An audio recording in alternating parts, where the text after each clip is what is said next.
conseils pour booster votre valeur personnelle. Bonjour à tous, je suis Eva Ledemé, spécialiste en gestion des émotions et du stress, et je vous partage ici mes conseils de santé psychologique et de bien-être. Aujourd'hui, j'aimerais vous faire un podcast pour vous booster dans votre valeur personnelle, parce que toutes les personnes qui m'écoutent là maintenant ont énormément de valeur.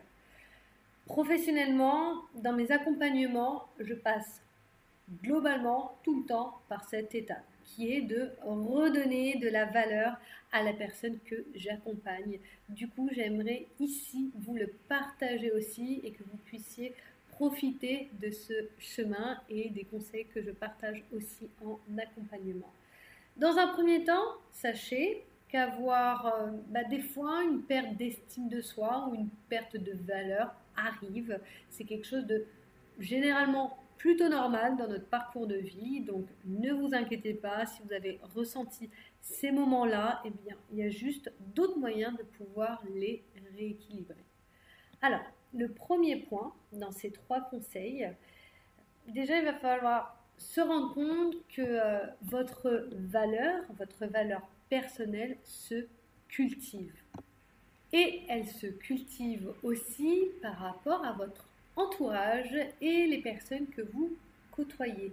Donc, vous devez vous en douter, mon premier conseil, c'est de faire vraiment attention aux personnes les plus proches de vous parce qu'elles vont influencer la valeur que vous avez de vous-même.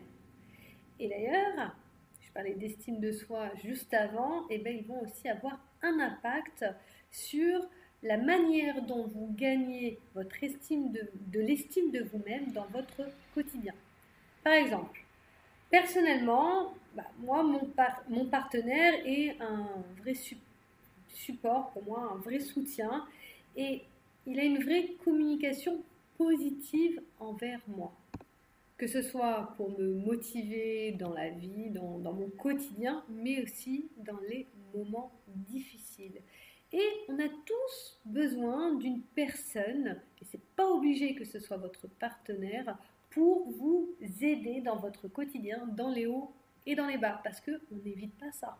On ne va pas éviter d'avoir des bas, et bien sûr, les hauts et les bas font partie de ce qu'on va vivre tout au long de notre vie. Bien sûr, comme j'ai dit, cela peut être un ami, ça peut être un collègue, ça peut être un proche, une relation particulière que vous avez. Et c'est à vous de repérer dans votre entourage ces personnes-là. Ces personnes qui sont positives, ces personnes qui sont motivantes et sur lesquelles vous pouvez compter dans les moments où ça va un peu moins bien, mais aussi dans les moments où ça va bien, parce que c'est important de partager aussi avec ces personnes-là vos moments positifs pour pouvoir équilibrer la relation. De plus, ce n'est pas obligé que ce soit qu'une personne qui vous l'apporte. Il peut y avoir plusieurs personnes qui vont vous aider dans certains domaines, par exemple une personne qui va prendre le temps de vous écouter, une autre personne avec qui vous allez faire des sorties, une autre personne que vous allez partager une passion ou autre. C'est possible que ce soit plusieurs personnes qui vous apportent ces points positifs. Alors, si par contre vos relations, elles sont plutôt problématiques pour vous, je vous conseille la partie 2 que je vais vous développer juste après, parce que ça peut aussi vous aider, parce que je sais qu'il y a certaines personnes qui en ce moment peut-être n'ont pas des relations sociales suffisantes pour vous aider à vous soutenir dans votre quotidien. Ce deuxième point, c'est sur l'information. L'information que vous consommez influence la vision que vous avez de votre monde. Elle l'influence clairement.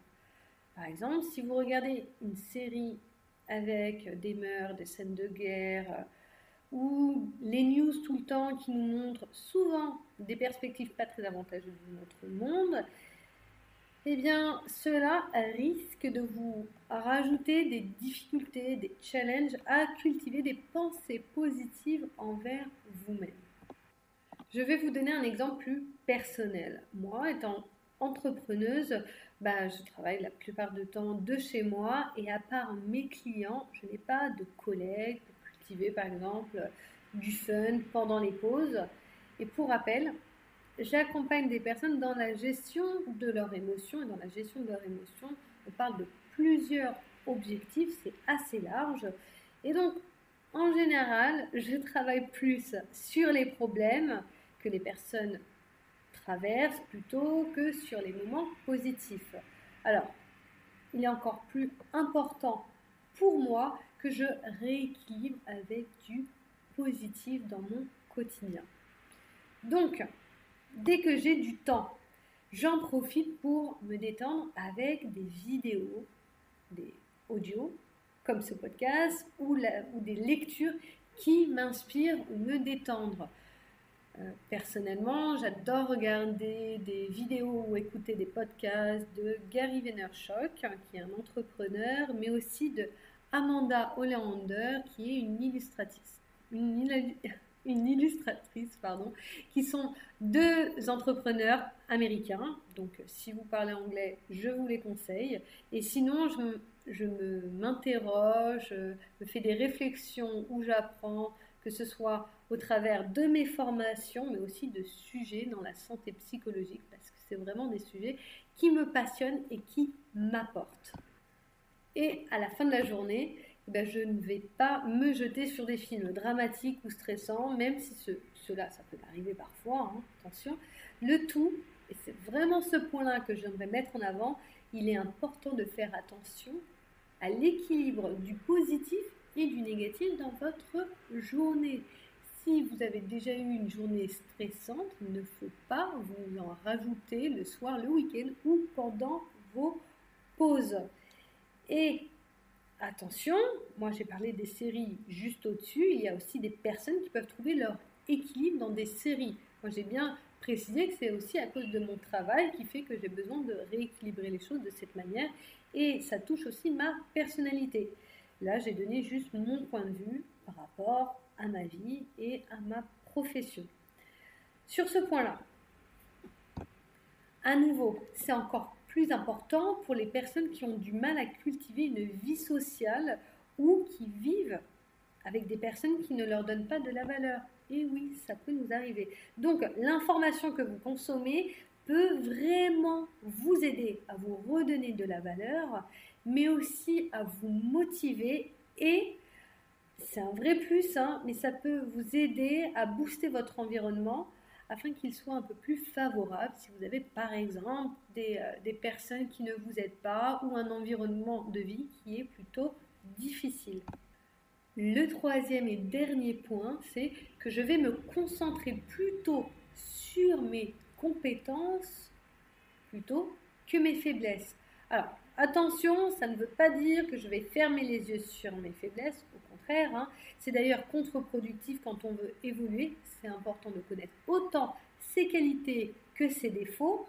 Et ce que je veux dire, c'est que dans notre quotidien, on a deux manières de voir les choses. La première, c'est soit vous perdez votre énergie à critiquer ce que vous n'avez pas et ce que vous ne savez pas faire, ou vous souhaitez de regarder ce que vous savez faire le mieux avec ce que vous avez.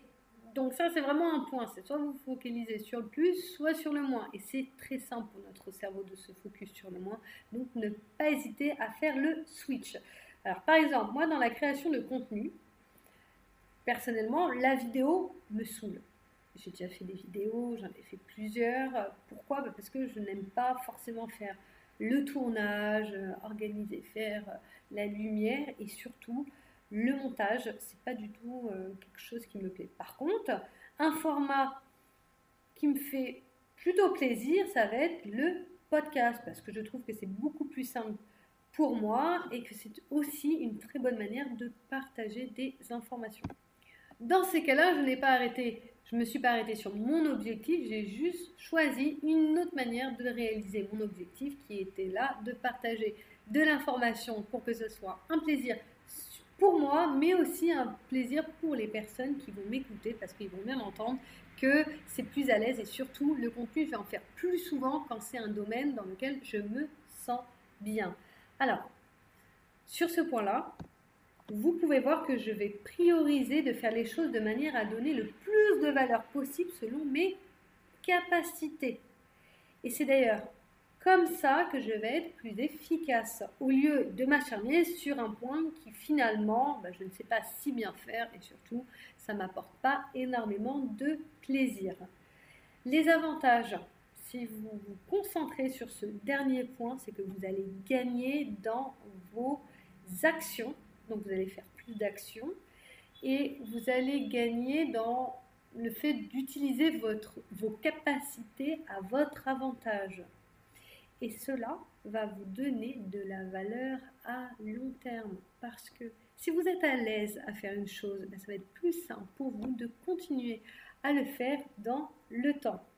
Et ces avantages que vous aurez gagnés dans les actions, ça va forcément rattraper les capacités que vous aurez mis par exemple dans une action qui ne marchait pas très bien pour vous. Par exemple, la vidéo marche à l'heure actuelle globalement mieux que les podcasts. Pourquoi ? Parce qu'on a l'audio et aussi l'image.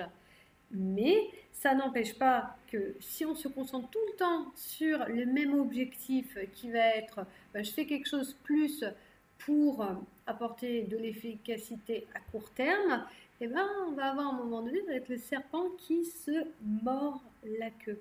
Parce que au final, si vous commencez à faire un truc qui va peut-être moins bien marcher dans le côté tendance, mais que vous allez faire plus régulièrement, vous allez avoir plus de résultats que faire quelque chose qui vous convient moins bien sur le court terme. Je pense que j'ai pas mal insisté sur cet exemple, mais j'avais vraiment envie de le mettre en avant. Un autre point, on perd des plumes à faire ce qui ne nous correspond pas, que prendre le risque de faire du nous, comme l'exemple au-dessus, en ayant les yeux ouverts sur nos capacités comme sur nos faiblesses. Mais si vous choisissez d'utiliser pleinement vos capacités plutôt que de toujours combattre vos faiblesses, vous serez plus facilement vous-même. Et je pense que entre vous et moi, c'est quelque chose que l'on recherche, d'être en adéquation avec nous-mêmes. Et finalement, rien qu'en étant nous-mêmes, on a de la valeur. Vous apporterez de la valeur en étant vous-même. Ne cherchez pas à vous forcer. Je vous remercie vraiment de votre écoute. J'espère de tout cœur que ces 3 points vont vous inspirer à vous créer un environnement qui vous donnera plus de valeur. Et si vous souhaitez à nouveau retrouver tous mes conseils, abonnez-vous à ma chaîne. Et aussi, vous pouvez retrouver beaucoup de contenu, d'informations, d'infographies, de conseils et aussi des vidéos, que ce soit sur Instagram, Facebook, LinkedIn, YouTube et même TikTok en tapant Eva Ledemé. Et d'ailleurs, vous pouvez aussi le faire en tapant Eva Ledemé sur Google, où vous allez là trouver mon site internet. Je vous remercie encore pour votre écoute et je vous dis à bientôt.